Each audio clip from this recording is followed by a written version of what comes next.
No government, no middlemen, just freedom. The ability to send value anytime, anywhere. Built to serve everyone. Built to last. American Bitcoin is leading the way. Right here on American soil. Bitcoin is the revolution. American Bitcoin is proof.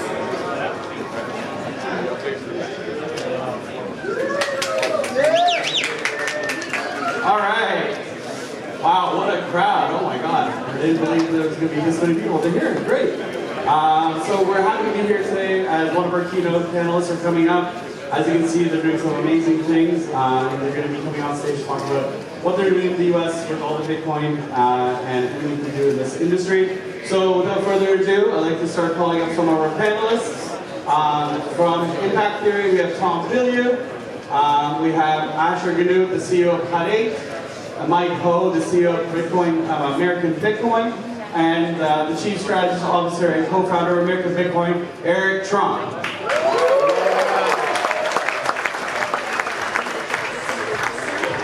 I got it. What's up, everybody? Let's see if we can get the crew up here. Gentlemen, this is going to be a lot less fun than just me by myself. Hello. Gentlemen, we're off hiding somewhere. All right, well, while we drag these guys up here, how you guys doing today? All right, welcome. Well, this is going to be interesting. This is certainly a transitional moment in human history. And so for all of us to be on this timeline, I hope that it makes you all feel like you live inside the Matrix, because I am convinced that we actually do. Otherwise, how we ended up at this exact moment is just almost impossible to believe. So wild times are before us. And I can't tell if everyone's amassing here because they're ready to come up, or we waiting for magic words? If so, magic words. Come up. Let's go. Here it is. There he is. Eric, welcome.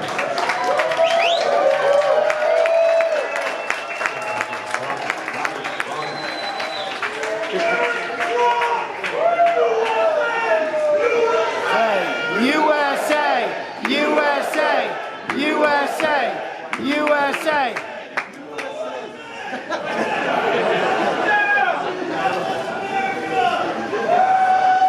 I like this guy right here. It's good passion. That's the passion this country needs right here, and that's the passion crypto needs. All right, well, gentlemen, there we go. My man. Okay, well, first of all, guys, thank you so much for joining all of us. I know everybody here is very passionate about what's happening in terms of the change with the way that money is being handled. And so Bitcoin being the progenitor of all of that. Eric, I want to start with you. So you could help America in a million different ways right now. What is it about Bitcoin that's so important that you wanted to start there? Very simple. I think it's the greatest asset over our time. I really do. And by the way, this is coming from a guy who's a hard asset guy, right? I mean, we built the greatest hotels around the world. We built the greatest casinos around the world. We know buildings like this very, very well. This is my business. It's what I do every single day. We're in the hospitality space. And I truly think that Bitcoin is the greatest complement to hard assets of anything that's out there. And guys, my story, and I tell this story all the time, but we got debanked like we were dogs based on the fact that we wore a hat, very similar to your Make Crypto Great Again hat, but Make America Great Again hat. And we were debanked by everybody. We were debanked by Bank of America, by JP Morgan Chase. We were debanked by First Republic. We were debanked by everybody. And we found crypto as the greatest solution, and we started questioning why the big banks even need to exist. And I truly mean that. There is nothing that the big banks do that can't be done better, cheaper, faster, and more transparently based on blockchain technology. So I love Bitcoin. And Mike and Asher and I founded, I think, what's going to be the greatest Bitcoin company anywhere in the world, certainly in the country. We're mining Bitcoin every single day at roughly 50 cents on the dollar to the spot price of Bitcoin. We're doing it using American energy out of West Texas. We just listed ourselves on the NASDAQ. We went public in 5 months and 3 days. It was the fastest listing in the history of the NASDAQ from what we're told. and every single day we're climbing. A really, really cool story. A couple hours ago, the Winklevosses, everybody knows them in here, Tyler and Cameron, good friends of ours. We just passed, they were early stages investors in American Bitcoin, and as of about 2 hours ago, we passed their Bitcoin holdings, so this company is skyrocketing right now. We're having a great time. But I truly believe that Bitcoin is digital gold. I think it's one of the great assets of our time. And I truly believe we're on the 1 yard line, right? I mean, a couple years ago, you couldn't even get it. It was impossible. You had to go through DeFi channels, you had to have ledgers. It was really, really hard. It was punitive for a lot of people.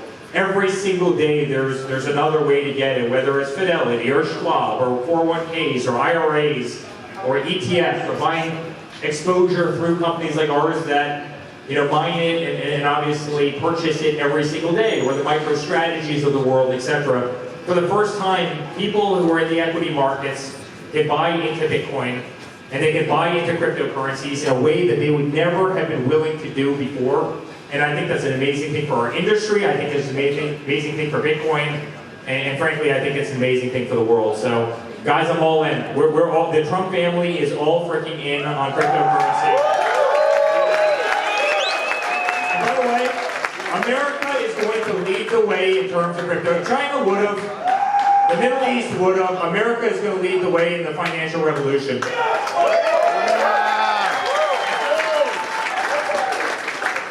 All right, so that seems to resonate. So what is step one? As you guys make companies out of this, what is it that you can do as corporations to ensure that America leads the way? I think we're doing it already with American Bitcoin. We're building data centers here in the U.S. We're using energy made here in the U.S. A lot of our facilities are in Texas, where you have some of the lowest cost electricity in the U.S. And so for us, what's really important is not just the belief in Bitcoin itself, but the infrastructure that actually allows it to run. And so with Bitcoin, Bitcoin is secured through the network. It's a proof of work token. And so it's secured by these computers running SHA-256 that validates every transaction that happens on the network.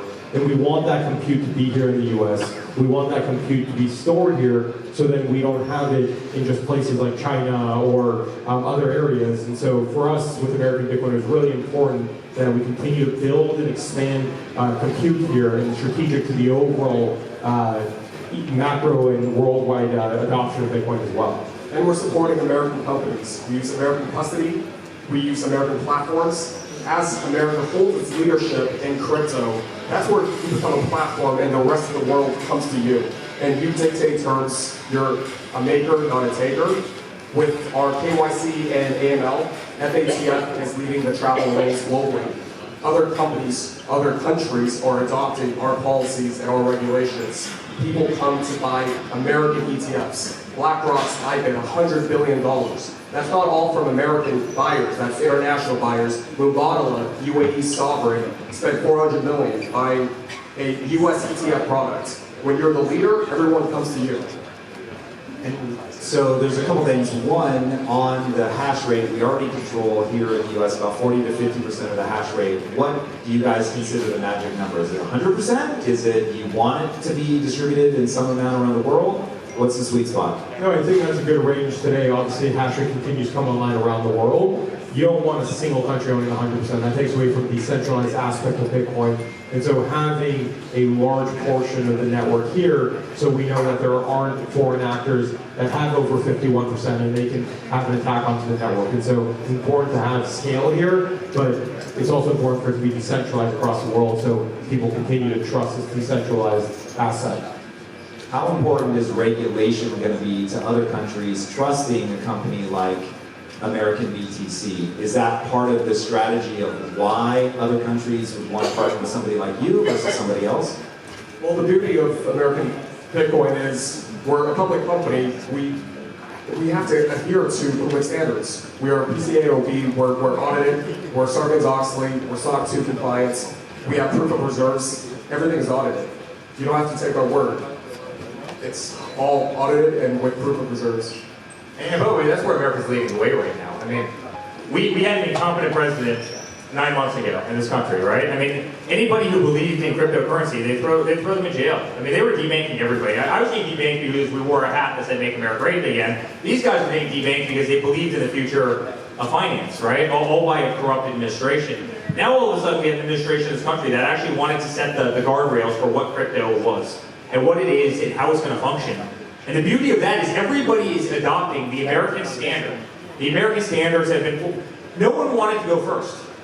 America led the way. America went first. And now everybody around the world is following. What we have a great advantage of in the US is we've got the best rule of law. We have some of the lowest energy prices. Like, go try and mine Bitcoin right now in Scotland. Good luck. You know, every Bitcoin would probably cost you $300,000, $400,000 to mine because of the cost of energy. So we have the regulations, we have the framework, we have the governmental support, we have an administration that wants to lead the way, we have the energy prices to do so, and you see the entire world following what America is doing, and they're trying to step in behind us. But it's a beautiful framework that we have, and America is in such a unique position to win this battle. Well, I'm glad you said win this battle. So when I look at the energy onboarding in China versus the rate at which we're bringing on energy here in the US, we're getting our asses handed to us. So how do we deal with that? Between AI, what's going on in Bitcoin, we're going to need as much energy as we can get. Well, I mean, listen, I don't want to turn political for a second, but yeah, we were absolutely having our asses handed to us because every single day there was a prohibition against us taking the best, cleanest natural gas out of the ground and using oil. And, you know, I mean, we went from energy independent under my father's first term to energy dependent. We started importing oil and gas again between 2020 and 2024, and now all of a sudden we're energy independent again. And we have a little saying in our family, drill baby drill, and that's exactly what we need. Guys, energy is everything. And it's not just oil and gas. I mean, that's one form of energy, but we need solar and we need nuclear. My father put in this policy, if you want a nuclear permit, and obviously you're qualified, we will give you the permit in a 2-week period of time. You know how many companies were out there that were trying to build nuclear power plants? And they would wait 8, 10, 12 years. They would put $15 billion into the permitting process. And at the end of it, they would be denied their permits, right? It's so sad, and yet China is building reactor after reactor after reactor, and China is building coal power plants after coal power. And by the way, so is the Middle East. We were going to lose the war on crypto. We were going to lose the war on manufacturing. We were going to lose the war, certainly, on AI, which these guys know better than anybody. HUD 8 knows better than anybody. We were going to lose that war. And now all of a sudden, we have a country that is 100% committed to being the energy superpower capital of the world. You track GDPs. I want anybody to look at a chart of GDPs around the world, right? GDP growth goes like this when you have cheap energy. GDP growth goes like this when you have expensive energy. In fact, it goes the opposite way when you have expensive energy. That is why Western Europe is absolutely dying. That is why the Middle East has had explosive growth and so many other places. And that's why America is back right now, because we're prioritizing energy, which is the building blocks of absolutely everything we do.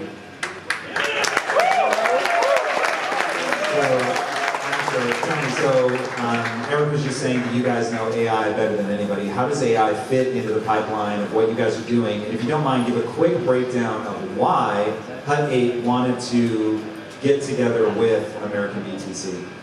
So at HUD 8, we were one of the first companies that owned Bitcoin on the balance sheet back in 2017 as a publicly traded company. And as we continue to grow, we grew a larger and larger energy infrastructure platform. We own power plants, we own data centers, we own Bitcoin, and we had a mining business. When we all got together, Eric was building a business called American Data Centers, and we started talking about HUD 8, our passion for Bitcoin, for real estate, for infrastructure, for energy. And we said, you know what, let's bring these things together, and let's have one business that's focused on energy infrastructure, that's focused on data center infrastructure. A lot of that today, obviously, is built to support AI functions and all the growing demand there. And let's spin out our whole Bitcoin mining business and our Bitcoin business into a company called American Bitcoin that merged with American Data Center. So American Bitcoin was the formation of a company that Eric had owned in our Bitcoin business from HUD 8. So today, HUD 8 manages all the data centers that host the Bitcoin mining servers.